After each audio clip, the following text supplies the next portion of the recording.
Hi guys, Jordan from P&P Campers. Just going to be doing a handover video on this Dethleffs Advantage motorhome. It's the 2004 based on the Fiat Ducato chassis. So what I'll do is I'll start under the bonnet and then I'll work my way all the way around the outside of the van, and then I'll jump inside and show you what we've got going on in there as well. So over on the left hand side we have got your engine battery. Alright, so there's nothing really to explain about that, but if you were to jump start the van, this is the battery you would go to for that. You've got a couple of fuses and bits at the back just here. You haven't got to do anything with these. This is just standard sort of stuff. They'll be to do with your split charging, so when your engine's running, the engine battery or the engine's power from the alternator does send a little bit of power back through to the leisure battery as well, so your leisure battery is charging all the time that you're driving. Power steering fluid here at the front should be a nice little red colour,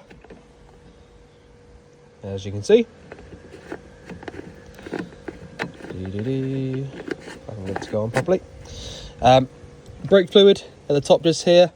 That's attached to the servo just at the back just there. Your engine oil filling point is this little yellow one at the top, and your engine oil dipstick is the little yellow one at the front. You've got some fuses and relays behind this box just here and inside this one over here. Engine coolant gets topped up through this reservoir at the top, and you want to check the level, which you can see there, it's just at the maximum there. You want to check the level when the engine's cold. But yeah, so it's a perfect level at the moment. You've got your air filter inside this box over here to the right, and your washer fluid in this little reservoir down here at the front. Paint code for this particular van is Fiat 210. Okay, so if you ever needed any touch-up paints for the side, it's Fiat 210 for that one on the cab. And that's about it really. So your diesel filling point is just on the front near side here. To release that, you literally just push on the left hand side of that little locker there, and it will give you access to the filling point. Inside the cab itself, there's a lot more to show you on the driver's side, obviously. There's not really much to show on the passenger side, to be honest. You've got a couple of fuses and relays behind this little cover just here, and obviously you've got your glove box there. Other than that, that's about it. Sorry about the noise, we've just got the jet wash going at the moment. So the next locker we get to on the near side here is your gas locker. So to turn the gas on, you want to go anti-clockwise around to the left. Just go all the way until you can't go anymore, and that is the gas bottle fully on. And when you want to turn it off, it's clockwise around to the right, go all the way down.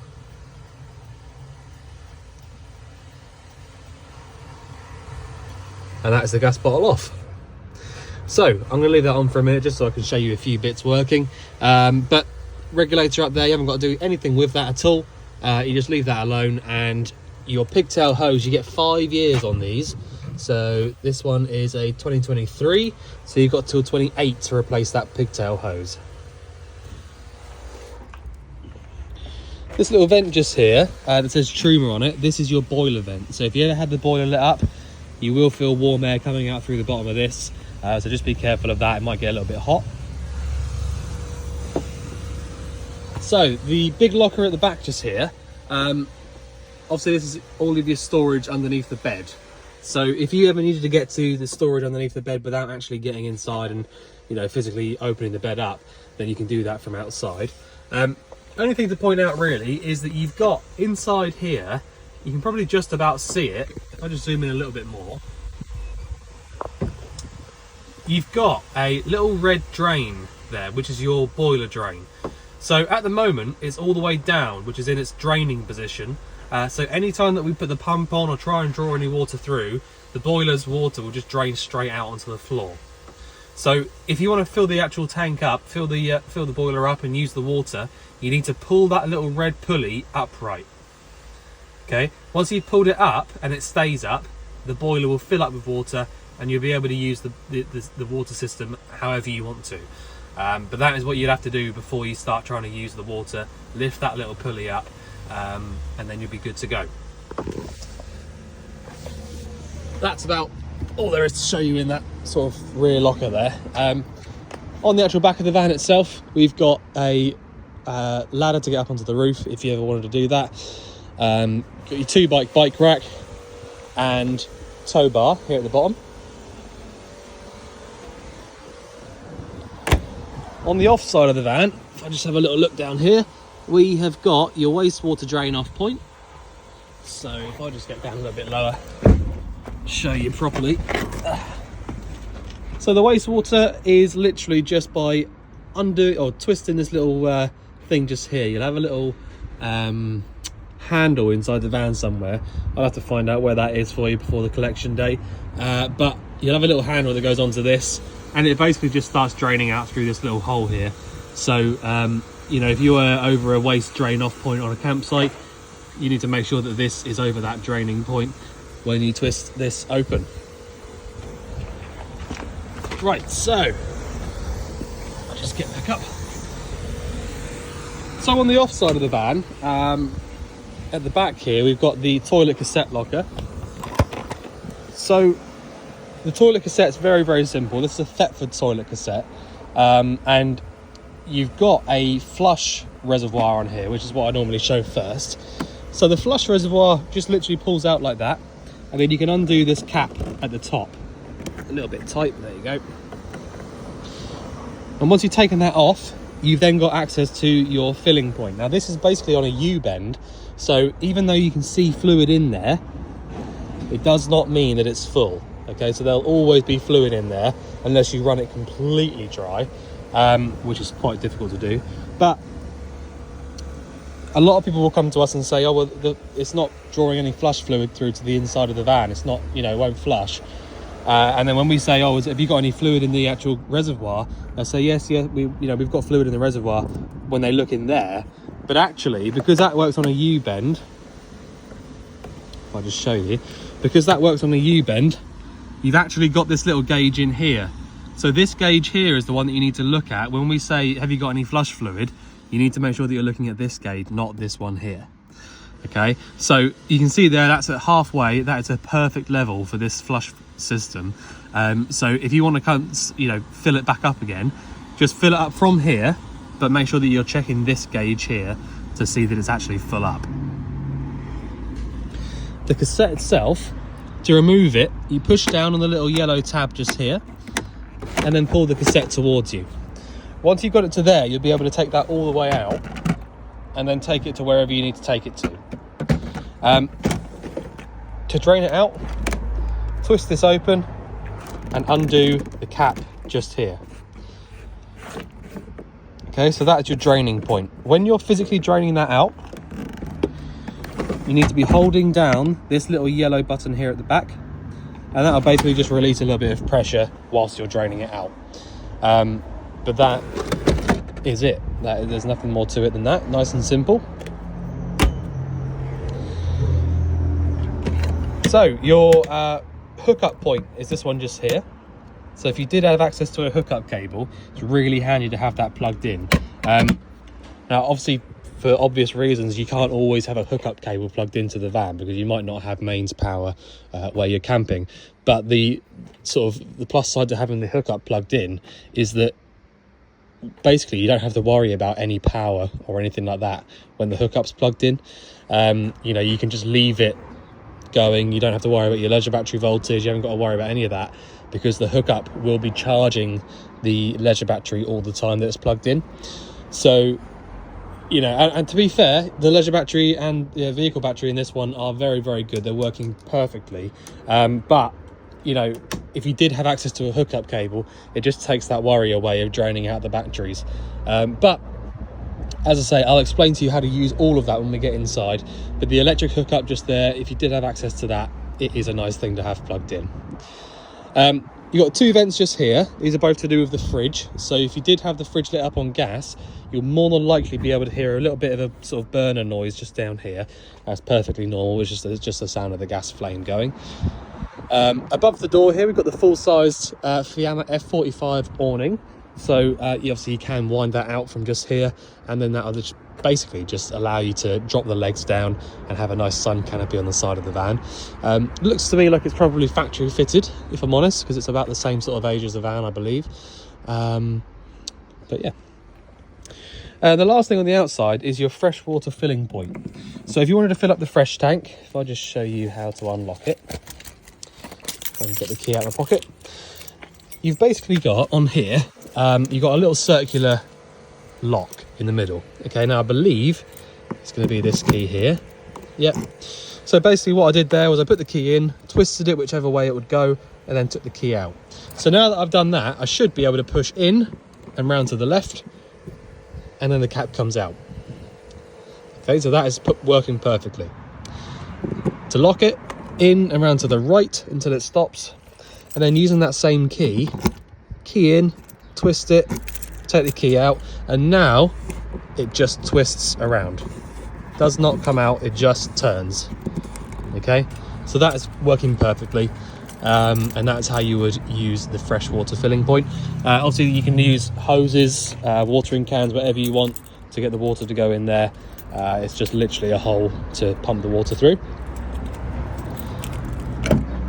So as I said, I'm just going to jump into the cab and I'll show you what we've got going on in here. Now first things first, this is that waste drain handle that I was telling you about. All right, so if you want to drain out your wastewater, this just goes onto that little square piece on the actual drain handle itself, and then you twist this around just as the handle, basically. That just sits quite nicely in there. Well, these cabs are fairly straightforward, to be honest with you, so it won't be a very long section. On the actual door itself, I'll just zoom in a touch, you've got your electric adjusting mirrors. So you can select which mirror you want to move. Obviously you've got top mirror, lower mirror, which is why you've got two options on both sides. And then you basically just move it around like a little joystick to wherever you want to move the mirror to. Electric adjusting mirror, windows, one on each side, obviously. Below the steering wheel, we've got a steering column adjustment just there. And on the other side, just above the clutch pedal, you can't really see it there, but that's where your bonnet release handle is.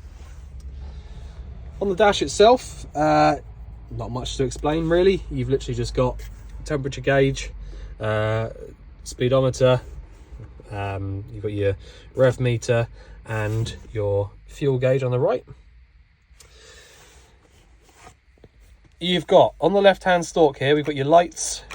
So that's side lights, that's normal, sort of nighttime driving, full beam if you like. Well, it's not full beam, main beam, whatever you want to call it. And then you've got your flasher just there as well. Washers and wipers are on the right hand stalk. The one here doesn't do anything because you haven't got a rear window anymore. You've got your OBD reader is just down here. So sometimes they're inside this part, sometimes they're in this little section down here. So whichever one it is, it's down there.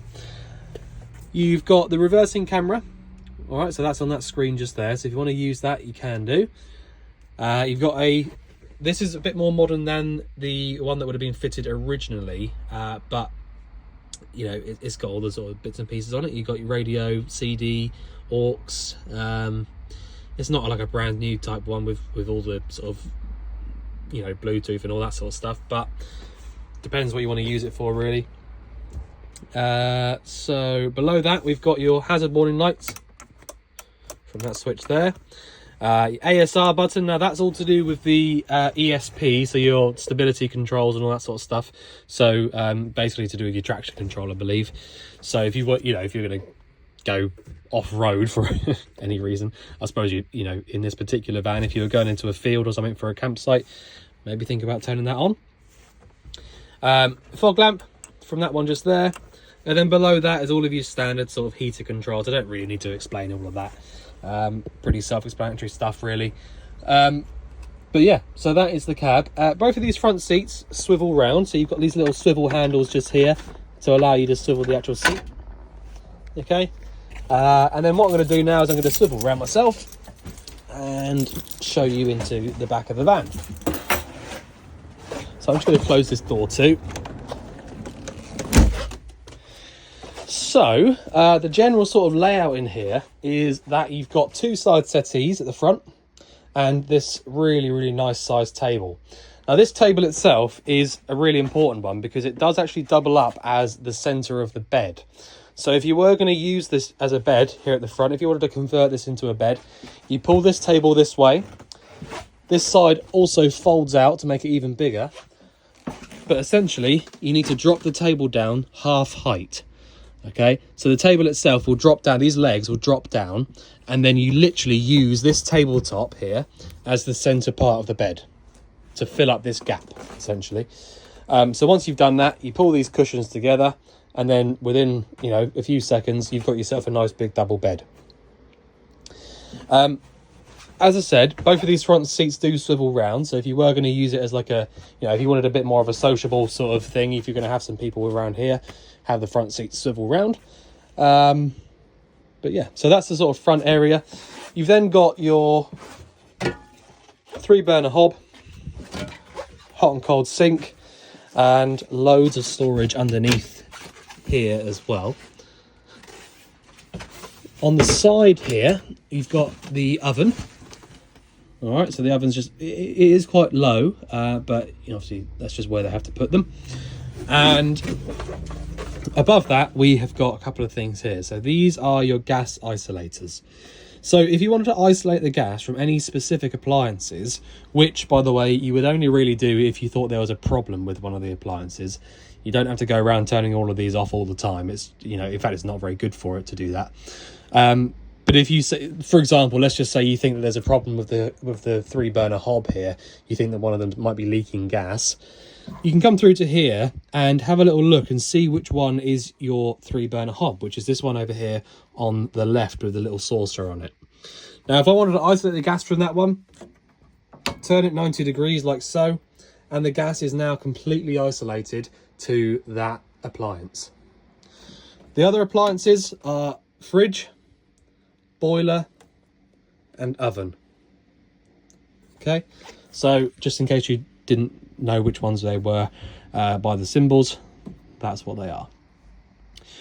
Below that, we've just got a little bit of storage and for your knives and forks, cutlery drawer. But yeah, so that's about it for that little area there. You've then got at the back, you've got your full-sized French fixed bed. So they call it a French bed because you've got a little corner of it cut off just here to allow you access to the bathroom.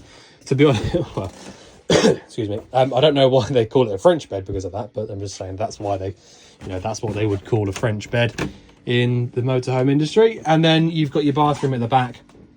So you've got your bench seat style toilet just across the back there. So that means it goes, you know, widthways, sorry, across the van rather than lengthways. And your hot and cold sink here for the sink. Shower is up there, and you have got these doors here which will come across and stop everything from getting soaking wet, basically. But yeah, so what I'll do is I will start running through some of the appliances and how to use them. Normally what I'll do is I'll start with the control panel up here, just run through how all of this sort of stuff works. Before I do that, I'll just explain that you've got this brown folder just here, which I will leave in this cupboard up the top just here behind the driver's seat. And this has got absolutely loads of really important information. So this has got, probably the most important part will be this little bit here. Now this is essentially an owner's manual or owner's guide to the entire motorhome. So this is literally going to explain to you everything you can ever imagine with the motorhome. Now obviously I'm going to do my best now to show you on this video, but if you ever needed any sort of, you know, additional help and sort of you know, if there's something a little bit more technical maybe that I didn't explain on the video because it's not the longest video in the world, then you can have a little look through here. And it to be honest, a lot of the motorhome owners manuals that we find are a little bit naff and a little bit sort of vague, but this one is really, really in depth, like super in depth. So you know, if you wanted to see, this is showing you all about the control panel, but yeah, it shows you absolutely everything. So a really handy thing to have there. And it looks like it's going to all be in German on the front page, but it's not. It's all in English, so you can actually read it. Anyway, so what I'll do is I'll start with the control panel, and then I'll just go through the rest of the appliances, basically. So the control panel itself is actually very, very simple. Over on the right-hand side is where you're going to start. You've essentially got a main 12-volt on and off switch. So this is your leisure battery's power, and this is the one that you need to have on if you want to use your lights and you want to use your sort of water pump and stuff like that. Anything that's 12-volt powered needs to have this switch on here. So to turn that off, click down like that. You will hear a little click when you do that down there underneath the driver's seat. That's because that's where your power supply unit is. And then we'll turn it back on like so. You'll notice when I turn that back on, the little gauge up here goes down into the red a little bit. And the reason for that is that is basically an ammeter, or it tells you how many amps are being drawn or put in to the battery that's being used. Now the reason that that's down in the red a little bit is because we are using more power than we are putting in. So that gauge is reading perfectly. You'll see now that I've turned those two lights off there, it's gone a little bit higher. If I turn these two lights off as well, should go even higher. There you go. So we're pretty much on 0 now. So that's basically just showing you how much power you're drawing from the battery. Okay, so that is just a really good way of seeing. So for example, if we're in the van at the moment and we're thinking, right, I've got nothing on, I can't see anything, any lights on or anything like that, and the ammeter is down in the red still, you might be thinking, well, that's strange because there's nothing, there shouldn't be anything drawing power. So you might then be thinking, well, maybe the water pump's on, but I can't hear it. So then, if in that case, you would just turn this power switch off here, and it should go back to the middle. Okay. If you've got the electric hookup plugged in, you might find that it will go up into the green, and that's because it's putting more power in to the battery than is being drawn out of it. All right, so that's perfectly normal as well. If you do have the hookup plugged in, you'll have a little yellow light come up here in the middle, and that'll basically just be telling you that the electric hookup is in and working. The R switch just here, you can completely ignore that. In the book there, to be honest, I had to read through it because I don't speak German. Because where it says R, that's unusual for us because I couldn't really think of anything that would be, that would start with R that switch could be for. So I was kind of stumped with that one. So I had a little look through the book, and the R is a water pump switch, but it's for if you had a inline pump or a pressurized pump fitted to this van, which you don't. In this particular van, you've got what's called a submersible pump, which is a pump that physically sits inside the water in the water tank. So, and long story short, unlike pressurized pumps, the submersible pumps work on 12-volt power with little micro switches inside the taps. So the actual pump itself will not turn on unless you pull the tap. Which is why you can probably hear, if I just show you very close up, if you listen to the little click, that is the micro switch inside the tap telling the pump to turn on and off. So having the little R switch just there doesn't do anything at all, because that's for if you have a pressurized pump, which you don't. So you can completely ignore the one that says R. It's got nothing to do with this fan at all. Towards the middle, you have got a center screen, which is essentially where you can set your timer on it. You can, change the time and the date and all that sort of stuff if you want to. And with that screen on as well, you can see the internal temperature. Ignore the external temperature. That is obviously not correct. It would be, I think I'd be wearing more than a t-shirt if it was correct. So yeah, unfortunately, that over the years, those things. I mean, to be honest, I'm very surprised that the internal one's working still. So it's quite normal for those to go wrong over the years. There's not really much we can do about it, to be completely honest with you. But yeah, so over on the left is your last section of the control panel. So we've got freshwater level and wastewater level, and we'll be looking at the bottom gauge here, the blue one. So when I press and hold on this, you can see we've got 1/4 of a tank of fresh water and no wastewater. So the wastewater is empty, fresh water is at 1/4 of a tank. If your leisure battery started going really, really flat, you would get this little light here come on telling you that the leisure battery is going flat. And in which case, if that was the, if that did start to happen, then you just need to plug the hookup cable into the van for a while to charge it up. If you don't have access to a hookup cable, you can alternatively start the engine up and leave the engine running for an hour or so. And what that will do, what I mentioned about under the bonnet, is you've got the split relay, so that will start charging the leisure battery via the engine, so you can do either of those. And then the last switch on the left hand side is your battery voltage indicator. We're looking at the top gauge for this one, and if I press and hold on the top one, we've got your engine battery voltage, so that's at 14 volts. That's really, really good. And leisure battery voltage at the bottom, also at 14 volts. So very, very good voltage on both of those. Now, the reason that you've got a good voltage in both of those is going to be because you've got a solar panel on the roof, which is what this little gauge here is. And this is just telling us how many volts of power are going into the batteries. So you can see there it was over 30 volts going into the batteries, which, to be honest, is, if anything, a little bit high. It's not a problem, but it just, it must just be a decent sized panel. And it is a very, very sunny day, as you can see. So not surprising that you've got really good voltage in the batteries at the moment. But basically, if you want to check your battery voltages, do so from there. But they are seriously good batteries with a very good solar panel on the roof. So that's a control panel. Very simple stuff. The last thing I need to show you up here is this little green switch on the right. Now, this little green switch was when we were doing the habitation check, or when our guy was doing the habitation check, unfortunately the fridge was being a bit of a pain in the bum. So what we had to do was fit an alternative switch over here. We will get rid of these little pencil marks, by the way, but the switch here is basically for if you're hooked up on the mains. So this is a 3-way fridge. It works on gas, mains, and 12 volt. Okay, if you want to use the fridge on the mains, if you've got the electric hookup plugged in and you want to use the fridge on the mains, press the little green switch just there and the fridge will start cooling down via the mains.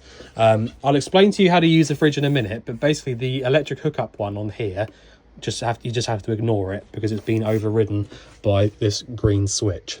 Okay, but again, it's quite a normal thing to have to do because these fridges are quite sought after now. They're quite difficult to get hold of. When little things go wrong like that, sometimes you just have to pop another little switch in. It's not the end of the world. So that's what that little switch up there is for.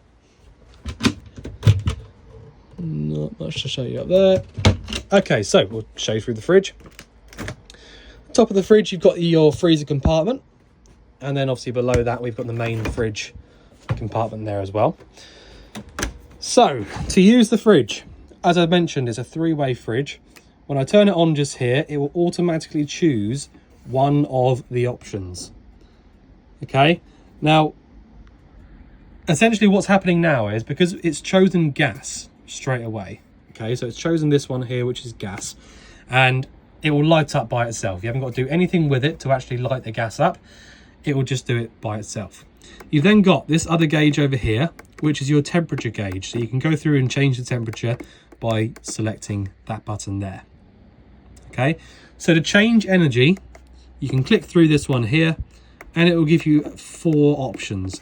Now the first one here is basically an automatic mode, and it should choose one of the 3 options for you automatically. Now in this case, because you've got the additional switch up there for the mains, I personally wouldn't recommend leaving it on auto, because if you plug the hookup cable into the van, it will probably try and select mains electric. But in this particular case, that switch there won't actually work because we've had to override it with the switch up there. So if I was you, I would select these manually, like that. Now in this case at the moment, I've got the gas turned on in the locker, but I don't have the electric hookup plugged in and I don't have the engine running, so I can't use it on the 12 volt battery option here. So the only option that I've got is gas. If I had the electric hookup plugged in, I could use the fridge via the main switch up there. And if I've already pre-cooled the fridge and I want to keep the fridge cold as I'm driving, I would have to select the 12-volt option there, the little battery symbol. Now that's giving us a fault code straight away because the engine isn't running, and that's a really good sign. Essentially, as I mentioned earlier on, let me just turn this off. As I mentioned earlier on, you've got the split relay. So when your engine's running, it's charging the leisure battery as well. Now, additionally to charging the leisure battery, you've also got another cable from the split relay, which comes to the fridge. So when the engine's running, you can select the battery symbol there, and essentially that uses the engine's power to keep the fridge cold. Okay, but in the same breath, it only keeps the fridge cold. It doesn't get the fridge cold by itself.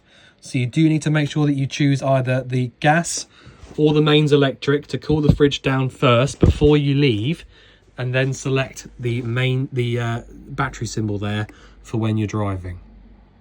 Okay, so that's the same on all motorhome fridges, by the way. It's not just this one. It's just the way that you have to use them. Get the fridge cold first, either on the gas or the mains electric, and then select the battery symbol for when you're driving. The 3-burner hob, you will need an ignition for those because they haven't got an ignition on them. So you need like a long reach lighter or something like that. We've got them here in the shop if you want to buy one when you come down, but you will need an ignition for those. The hot and cold tap, sorry. Now, a little, very, very brief explanation on this one because it's very simple stuff. When you want to use the boiler, you need to make sure that the boiler is actually full of water. So in this particular case, as I showed you on the outside, you've got the locker on the outside there, which gives you access to the red pulley under here, which is your boiler drain.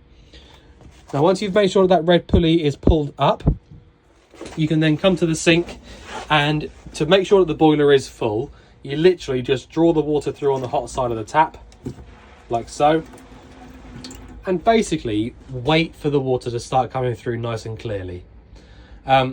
All the time that the boiler isn't full, you won't get any pressurized water coming through the tap. And the reason for that is that when there's air inside the boiler, or when the boiler isn't completely full, it will push that air out through the tap before it starts filling up the boiler. Okay, so as long as you've got water coming through the tap here on the hot side, and it's coming through nice and clearly, it's not coughing and spluttering and going everywhere, you can know for a fact that the boiler is definitely full up. Once you've done that, and you've made sure that the boiler is full, you can then obviously use the boiler however you want to. Now you've got a couple of things on here. So this is the boiler controller up here, or one of them, and you have got on this little one here, the one that says Trumatic C, this is the actual selector for the boiler. It tells the boiler what to actually do. So we've got the option on here of using it for heating only, which is down 1. Okay, so that's our heating only option. If I go down 2, we've got heating and hot water at the same time. If I go up 1, we've got hot water only, and up 2 is also hot water only, but at 60 degrees apart instead of 40. So you've got, sorry about my shaky hand, I can't really keep it still there, bit of an awkward place to film. So they are the 4 options. You've got hot water only going up, heating only is 1 down, and heating and hot water at the same time is 2 down. Back to the middle like that turns the boiler completely off. And this is the controller here for using the boiler on the gas. Okay, so you will need to have the gas on if you want to use the boiler here from this switch. On the same topic of the boiler, you have also got a little switch down here with a green face. Now this is essentially, if you've got the electric hookup plugged in, you can heat the water up via the mains electric. So this has got nothing to do with the heating, okay? So the heating is gas only. But if you had the electric hookup plugged in and you've already made sure that the boiler is full of water, you can turn this switch on just here. When the hookup's plugged in, it will light up green. And essentially that is just going to be starting to heat up the water inside the boiler. Okay, so that is how you would heat the water up inside the boiler via the mains electric.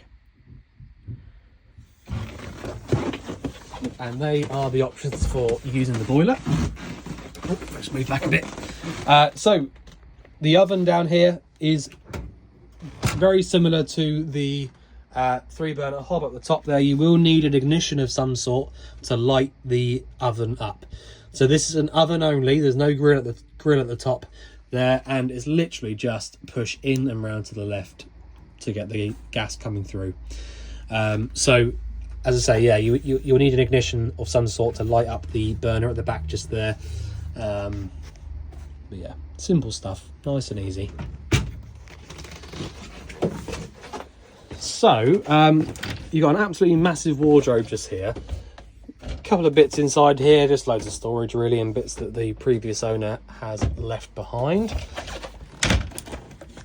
So the bathroom is probably the last thing for me to explain.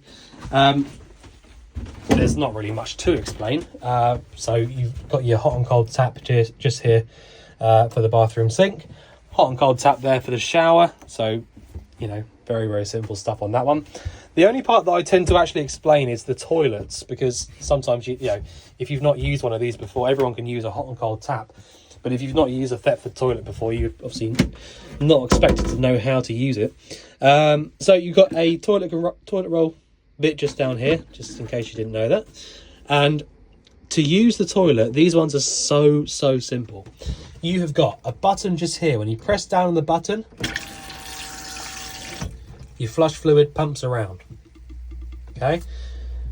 To empty this out into the actual cassette itself, twist this entire thing to the left, and you'll see it now all drains into the cassette. Twist this back again when you finish emptying it into the cassette, and that's ready to use again. You've got a little gauge on the front of this one as well to tell you roughly how much is in that cassette. So when you start seeing a little bit more red, then it normally means that the cassette is pretty nearly full and needs emptying. Bit of storage up there, and there will probably be a switch, you can see there, switch just there for the lights up top. So it's been a bit of a longer video, so sorry about that, but just trying to cover everything. So I think I've covered everything. I don't think there's much I've missed out, or anything I've missed out, hopefully. But if there is, or if there's anything else that you want going over, just give us a shout. But otherwise, I look forward to seeing you soon. Thanks very much.